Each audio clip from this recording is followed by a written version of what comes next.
കാലടി പഴയ പാലത്തിന്റെ അറ്റകുറ്റപ്പണികൾ ഉടനുണ്ടാകില്ല. സമാന്തര പാലത്തിന്റെ നിർമ്മാണം മെയ് അവസാനം പൂർത്തിയാകുമെന്ന് കഴിഞ്ഞ ദിവസം അറിയിച്ചതിനെ തുടർന്നാണ് തൽക്കാലത്തേക്ക് അറ്റകുറ്റപ്പണികൾ നീട്ടിവെച്ചതെന്ന് MLA മാരായ റോജി എം ജോൺ, എൽദോസ് കുന്നപ്പള്ളി അറിയിച്ചത്.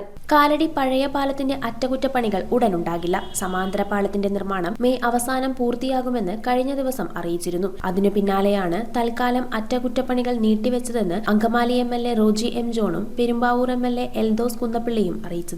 നിലവിലുള്ള പാലത്തിന്റെ അറ്റകുറ്റപ്പണികൾക്ക് 1.12 കോടി രൂപ സർക്കാർ അനുവദിച്ചിട്ടുണ്ട്. ഇതിന്റെ ടെൻഡർ നടപടികൾ പൂർത്തിയാക്കുകയും ചെയ്തു. പാലത്തിൽ നിരന്തരമായ കുഴികൾ ഉണ്ടാകുന്നതും അത് രൂക്ഷമായ ഗതാഗത കുരുക്കിന് കാരണമാകുന്നതും മൂലമാണ് നിലവിലുള്ള ടാറിംഗ് പൂർണ്ണമായും ഇളക്കി മാറ്റി പുതിയ ടാറിംഗ് നടത്താൻ തീരുമാനിച്ചത്. എന്നാൽ ഇതിനായി പാലം ഏറെ നാൾ അടച്ചിടേണ്ടി വരും. ഇത് ജനങ്ങൾക്കുണ്ടാക്കുന്ന ബുദ്ധിമുട്ട് കണക്കിലെടുത്താണ് അറ്റകുറ്റപ്പണികൾ നീട്ടിവെക്കാൻ തീരുമാനിച്ചത്. News desk metro 7.